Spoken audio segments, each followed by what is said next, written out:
Welcome back. Vijay గారు రెండోసారి కూడా విచారణకు గైర్హాజరయ్యారు అండ్ అజ్ఞాతంలోకి వెళ్లారు మిథున్ రెడ్డి అని కూడా మాట్లాడుతున్నారు. అటు ఢిల్లీలో కూడా ఉన్నట్లుగా చెప్తుంటే సిట్ టీం అంతా కూడా అక్కడికి వెళ్ళింది, ఆ నేతృత్వంలో అక్కడికి వెళ్ళింది, అరెస్ట్ చేసే అవకాశాలు ఉన్నాయని అంటున్నారు. బట్ ఇప్పుడైతే మిథున్ రెడ్డికి ఏసీబీ కోర్టులో ఊరట లభించింది.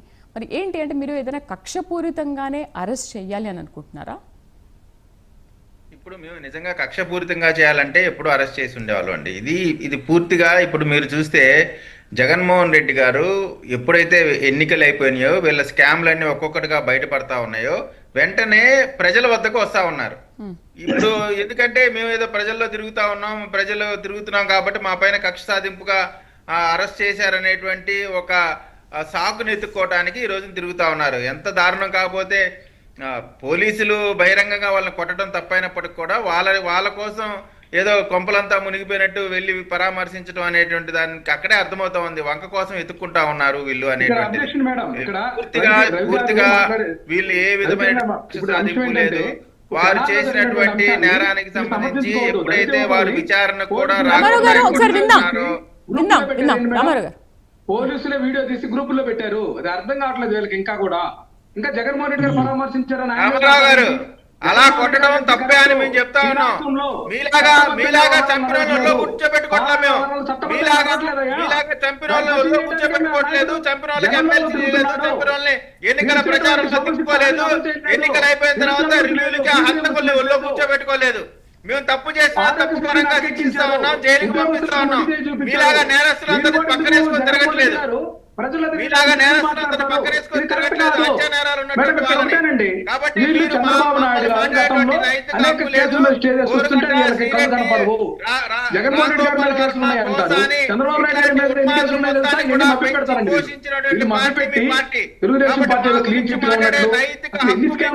ప్రభుత్వం వచ్చిన తర్వాత విశాఖపట్నంలో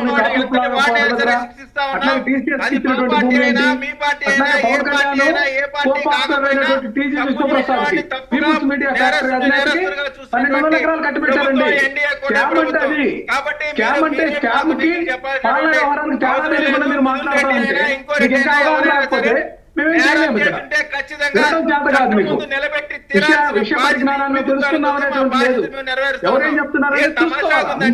వేల కోట్ల రూపాయలు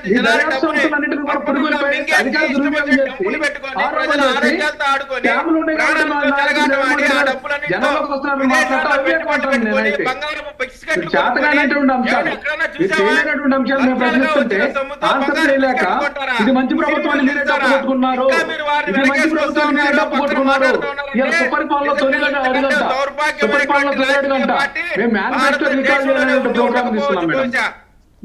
చంద్రబాబు పవన్ కళ్యాణ్ బాండ్స్ రాసిచ్చారు ప్రజలకు. ఆ బాండ్స్ చూపించి వీళ్ళకి గుండెల్లో రైలు పరిగెత్తియాలి ప్రజల దగ్గరికి పోవడానికి ప్రయత్నం చేసి ప్రజలు ఇళ్ల దగ్గరికి పోలేకపోతున్నారు. వీళ్ళు ఆ యొక్క గ్రామంలో చివరి కొననేదో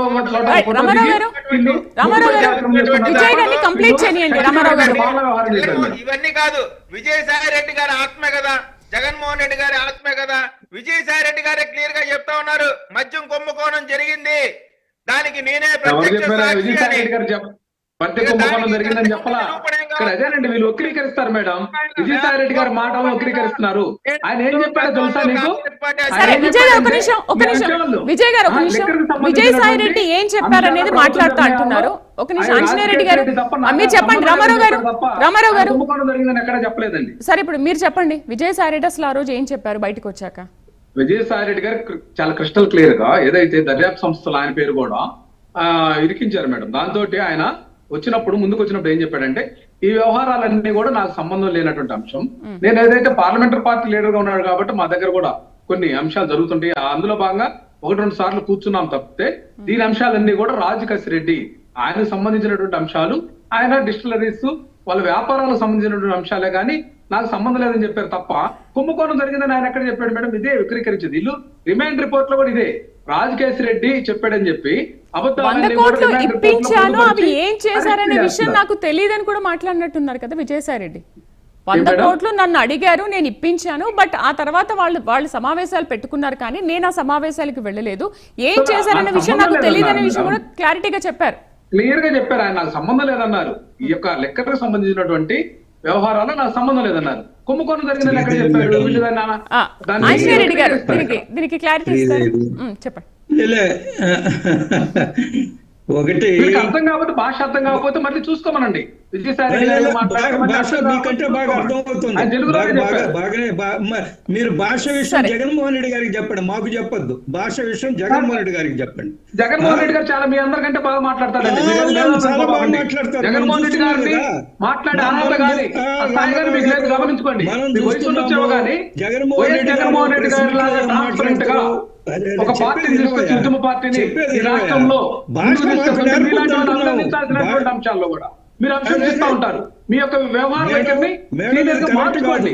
జగన్మోహన్ రెడ్డి గారు మాట్లాడాలి అర్హత కానీ మీకు లేదు. మీ పార్టీ కూడా లేదు. మీ పార్టీ భారతీయ జనతా పార్టీ అధికారంలోకి వచ్చి ఏం చేస్తామని చెప్పిందో తెలుసా? అధికారంలోకి వచ్చి ఏం చేస్తారో తెలుసా? రామారావు గారు ఒకసారి విందాం.